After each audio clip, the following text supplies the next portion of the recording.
Boa noite, pessoal. Nós estamos começando nossa escola bíblica e nós vamos falar hoje sobre discernimento espiritual nos últimos dias. Para que a gente comece a entrar no tema, a gente precisa saber quando que começaram os últimos dias para a humanidade.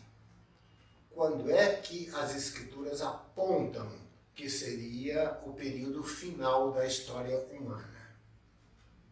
Gente, isso daí está na Bíblia. Está em João 19:30, que diz assim: E quando Jesus tomou o vinagre, disse: Está consumado. E inclinando a cabeça, entregou o Espírito. Significa dizer o seguinte: o Messias viveu a vida inteira dele sob a lei e despejou sua vida para derramar a graça para a humanidade. A graça começou na morte de Cristo. A partir daí, o Espírito passou a se derramar sobre a terra. A partir da morte de Cristo. O que aconteceu, gente, nessa chamada Era da Graça ou Era da Igreja? Ou últimos dias, como comumente as pessoas se referem. Que houve de especial? Ora, houve de especial o seguinte: o derramamento do Espírito sobre todos os homens, sobre a humanidade. Significa dizer o seguinte: na era da lei, as pessoas eram mortas espiritualmente. Apenas o rei, o profeta e o sacerdote, eles eram ungidos ocasionalmente com o Santo Espírito do Senhor e produziam milagres, maravilhas, profecias e tinham visões, revelações. Mas somente essas três pessoas e em ocasiões especiais. Não havia ainda a unção generalizada percorrendo a terra. Isso foi possível na Era da Graça. Vamos ver? Isso está em Atos, capítulo 2, versículo 17. A palavra diz assim: E nos últimos dias acontecerá, diz Deus, que do meu Espírito derramarei sobre toda a carne. E os vossos filhos e as vossas filhas profetizarão. Os vossos jovens terão visões e os vossos velhos sonharão sonhos. Nós estamos na Era da Graça. E nós podemos conhecer Jesus Cristo, mas somente sua face bondosa. A face em que ele vai vir e julgar o mundo com vara de ferro, nós não conhecemos. Igualmente, conhecemos a Deus Pai somente na sua face bondosa, porque houve o derramamento da graça e nós estamos vivendo nele. A sua face, em que ele julgará o homem, nós não conhecemos. Nós estamos sob os auspícios de Jesus Cristo. Deus enxerga em cada cristão os méritos de Jesus Cristo. É por isso que esta era é uma era abençoada, abençoadora.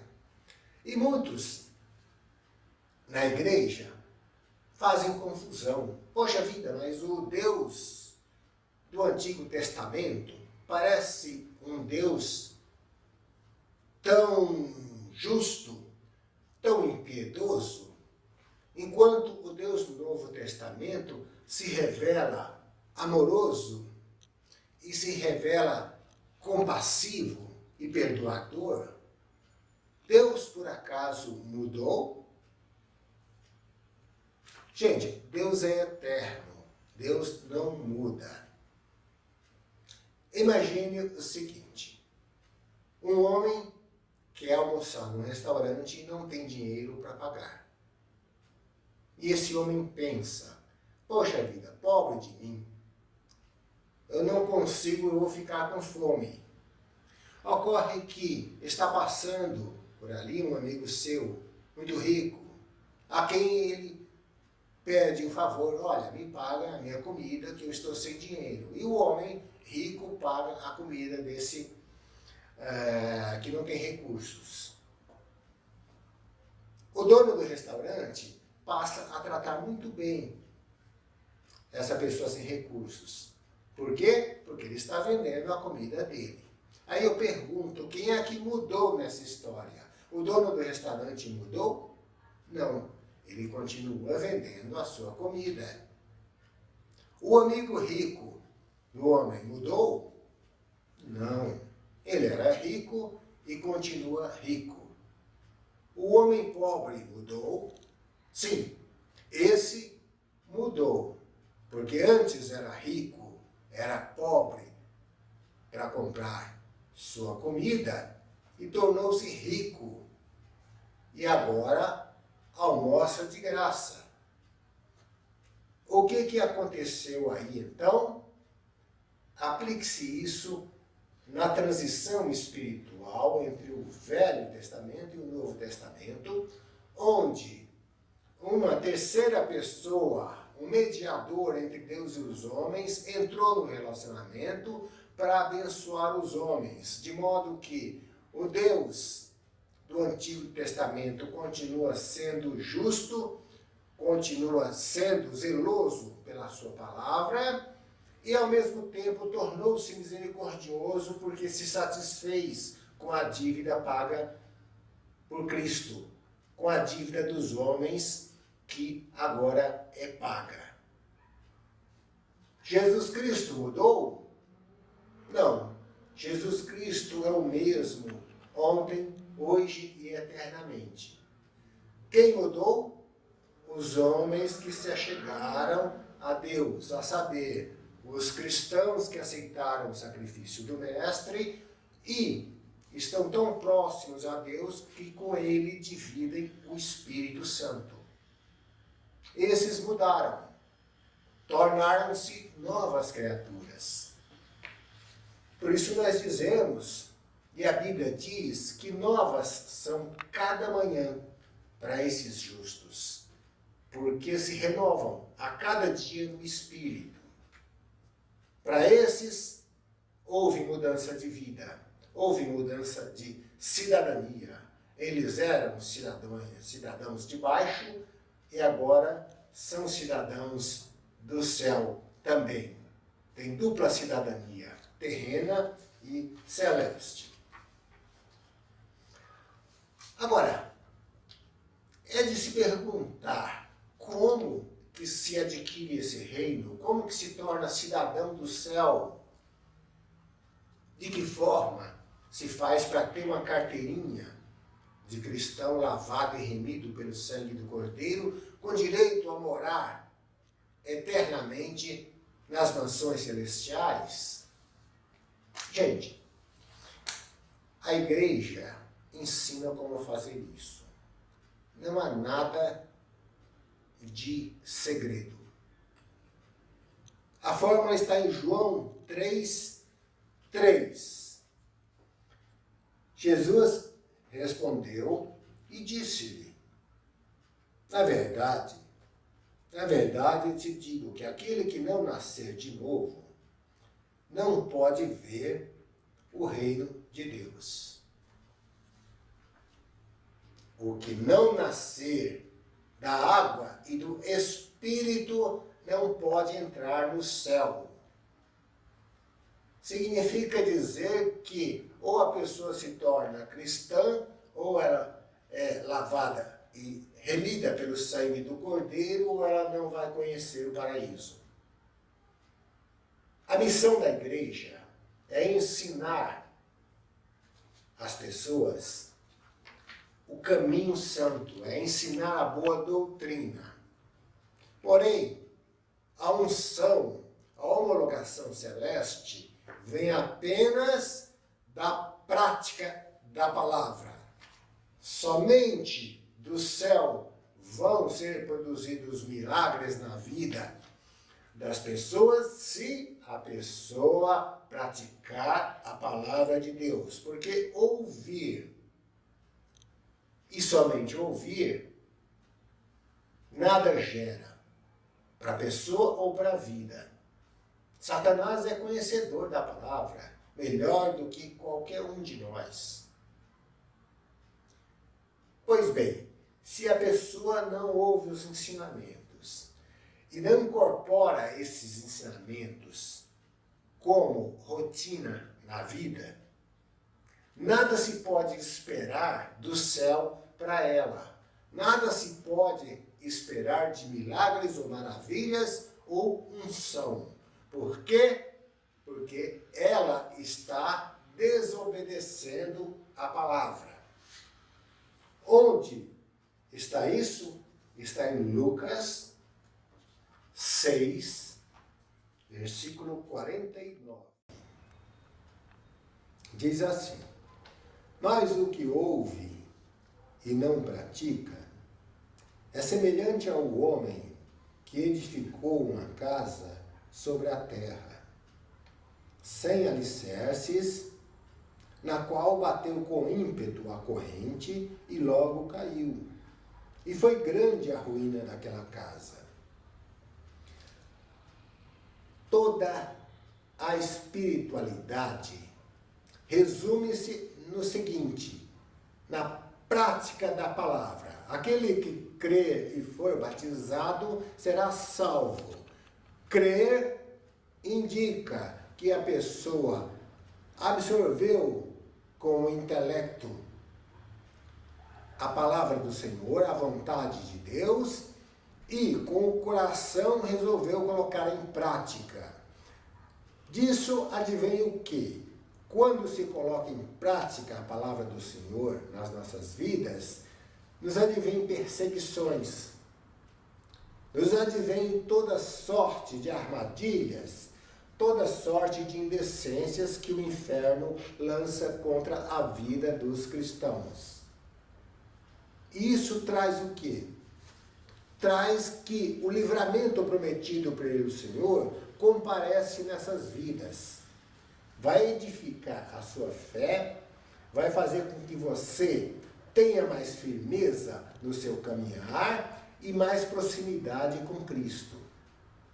A partir daí, você obedecendo, você vai ver os milagres de Deus diante das perseguições e vai se entusiasmar e vai ser um crente mais fervoroso e vai procurar aprender mais a palavra e vai praticar mais e vai ser mais perseguido e vai ser mais liberto.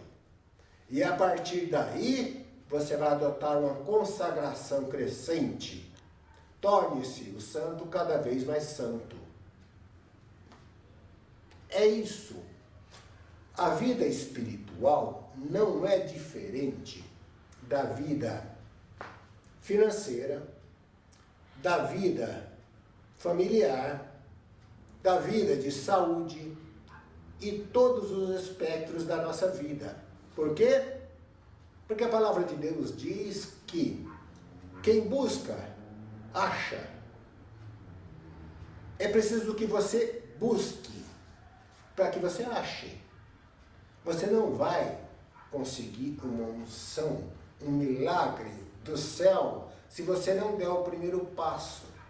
Se você não se aproximar de Deus, cumprir seus mandamentos e procurar ter uma vida de comunhão com o Senhor. Você não vai presenciar o Altíssimo agindo na sua vida. A mesma coisa você estar doente. Deus disponibilizou os remédios? Sim. Então tome os remédios corretamente. Deus disponibilizou o médico? Consulte o médico corretamente.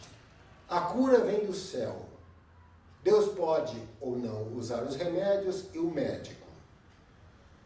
Se você quer ter uma vida financeira próspera, no sentido em que diz a Bíblia e não no que comumente se divulga por aí, se você quer ter uma vida financeira onde haja abundância de bens, você tem que se preparar, estudar, trabalhar com afinco. Um esforço que você consegue isso. Deus, vendo o seu esforço, recompensa você. Mas primeiro, ele vai ver o seu esforço. O seu esforço tem que fazer parte da sua pessoa. Deus se agradou de Abel e da sua oferta. Se agradou primeiro da pessoa. Se ele não tiver alegria na sua vida, não conte com os favores de Deus, porque ele também não vai aceitar suas oferendas. Isso é assim, é uma plantação espiritual. E a Bíblia diz isso. Vamos ver. Hebreus 12, 14. Segui a paz com todos e a santificação, sem a qual ninguém verá o Senhor. O que significa santificação? Santificação significa agradar a Deus e agradar-se de Deus. Viver uma vida de orar sem cessar, viver uma vida de em tudo dar graças e uma vida de retidão. Claro que o único que viveu 100% uma vida cristã foi Jesus Cristo. Nós somos meros imitadores. Porém, nós devemos fazer até onde nossos braços alcancem. Isso nós devemos fazer. É muito conhecido o exemplo de Lázaro. Quando o mestre foi ressuscitar Lázaro, ele disse, rolem a pedra. E os homens rolaram a pedra do túmulo. O mestre não podia ter dito, pedra, saia daqui. A pedra ia sair correndo. Ele deixou para os homens rolarem a pedra. Porque até onde o seu braço alcança, você tem que fazer. Agora, por que na era da graça, na era da igreja, nós encontramos uma confusão doutrinária tão grande? Nós encontramos uma miscelânea de pregações diferentes e às vezes contrárias umas às outras e às vezes, muitas delas, contrárias à Bíblia. E essa pregação é seguida por multidões. Muita gente vai atrás de pregadores onde nós não vemos nada de unção, nada de celeste, nada do Espírito atuando. Por que acontece isso? Pessoal, a Bíblia já relata isso. Isso é profético que acontecesse. Vamos ver? 2 Timóteo 3, versículos de 1 a 5. Sabe, porém, isto, que nos últimos dias sobrevirão tempos de trabalhosos, porque haverá homens amantes de si mesmos, avarentos, presunçosos, soberbos, blasfemos, desobedientes a pais e mães, ingratos, profanos, sem afeto natural, irreconciliáveis, caluniadores, incontinentes, cruéis, sem amor para com os bons, traidores, obstinados, orgulhosos, mais amigos dos deleites do que amigos de Deus, tendo aparência de piedade, mas negando a eficácia dela. Destes, afasta-te. Grifem, tendo aparência de piedade. Ou seja, os tais estarão na igreja, virão na igreja e se estabelecerão lá dentro. Esses que a Bíblia diz que são tudo isso. É profética essa confusão. Por que a Bíblia diz que nós vamos ter tempos trabalhosos? Porque o trabalho atual é evangelizar uma pessoa, mas primeiro desconstituir dentro dela doutrinas de demônios, ensinos malignos, para depois edificar naquela pessoa o reino de Deus, implementar a sã doutrina. Por isso que é tempo trabalhoso, porque a pessoa vai se achar com legitimidade celeste, a pessoa vai se achar conhecedora da palavra, porém ela vai portar doutrinas errôneas, interpretações ilegítimas diante de Deus. Os tempos difíceis são esses, são hoje os tempos difíceis. Sabe por quê, pessoal? Porque a obra de Deus é definida como Espírito Santo ministrando, Espírito Santo discernindo. Esta é a legítima obra do Senhor. Quando você deparar com uma igreja, uma comunidade, ou uma reunião de cristãos, onde quer que seja, onde o Espírito ministre e o Espírito estiver discernindo, você está na autêntica obra de Deus. Onde dois ou mais estiverem reunidos, ali estarei eu, disse Jesus. Pois bem, qual é o problema que nós encontramos hoje em dia para discernir essa tão vasta gama de denominações, de doutrinas e interpretações? Por que isso se espalha no mundo e se espalha numa velocidade tão grande? Nós vemos aberrações nas igrejas e a gente se pergunta por que as pessoas aceitam isso. Olha, gente, na comunicação perfeita de Deus, na igreja, onde o Espírito Santo ministra, o Espírito Santo ora, prega, ensina, profetiza, testemunha, e o Espírito Santo também ouve a mensagem. O Espírito é o mesmo. Qual é o defeito que nós vamos encontrar aí?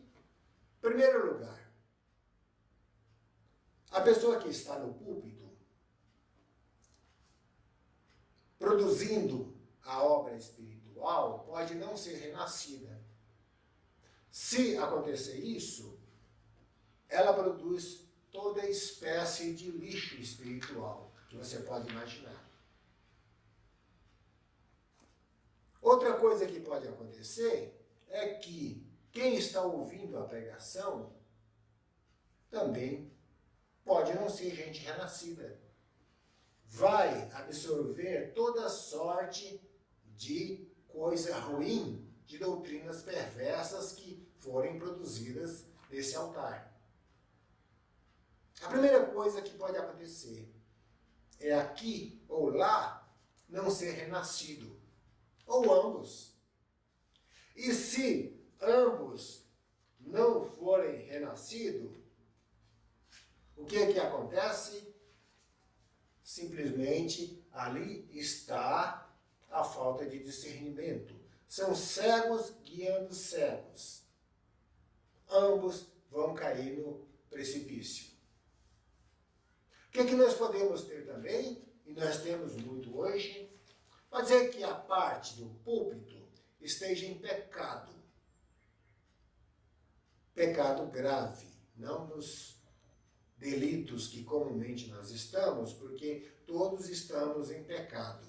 Mas eu estou falando do pecado que inviabiliza o ministério, aquele pecado grave na qual a parte tem que buscar a orientação do Senhor e se reconciliar urgentemente com seu Deus. Ela não pode subir do púlpito para produzir espiritualmente. Não pode.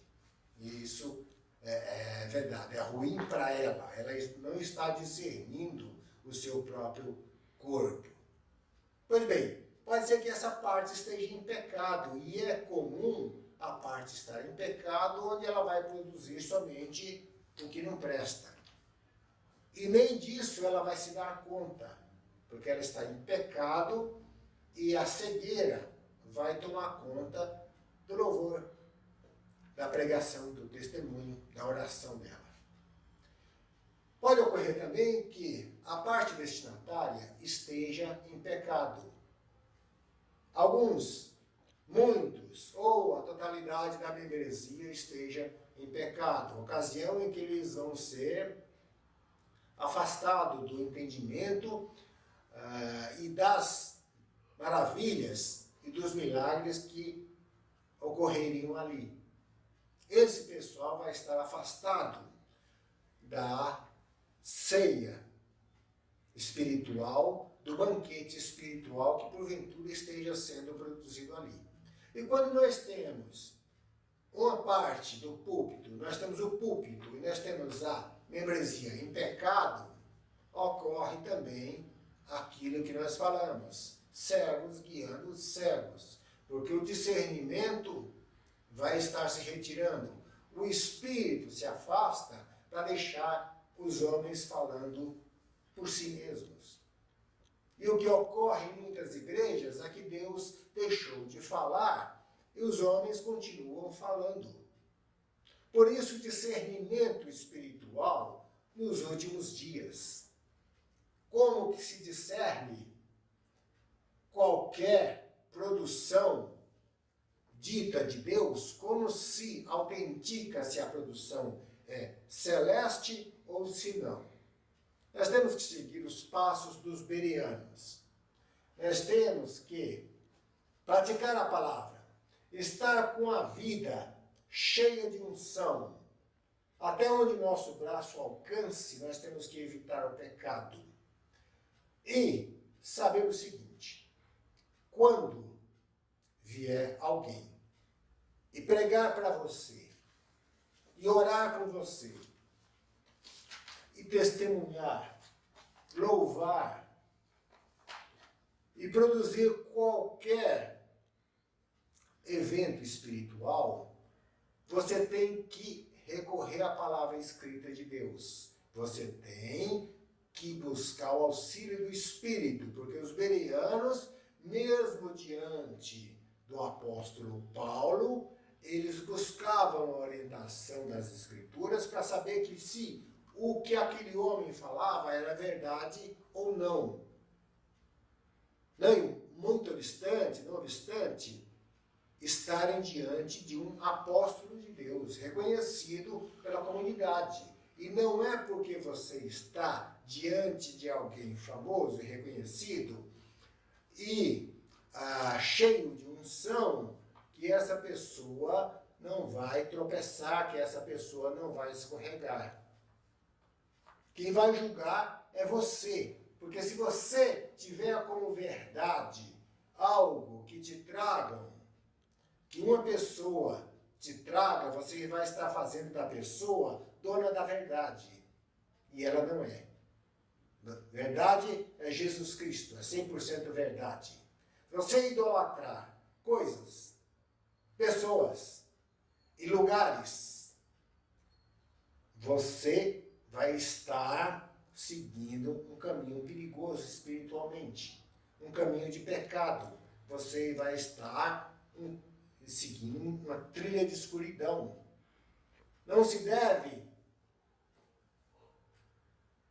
sacralizar coisas pessoas ou lugares.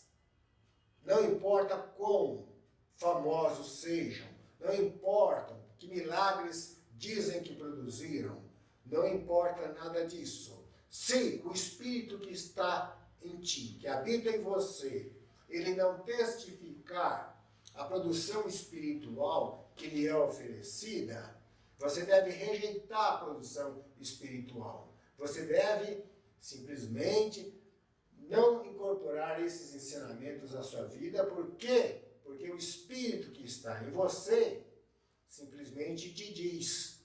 Ele te guia a toda a verdade. E no final das contas, você e apenas você vai dar contas a Deus da sua alma para a salvação ou para a perdição. Amém, meus irmãos? Nós resolvemos limitar a duração das nossas exposições a 30 minutos, para que não fique cansativo para as pessoas, porque a partir de 30 minutos a nossa capacidade de raciocínio e de aprendizado, ela cai bastante. Então, hoje nós ficamos por aqui. Amém? Glória a Deus!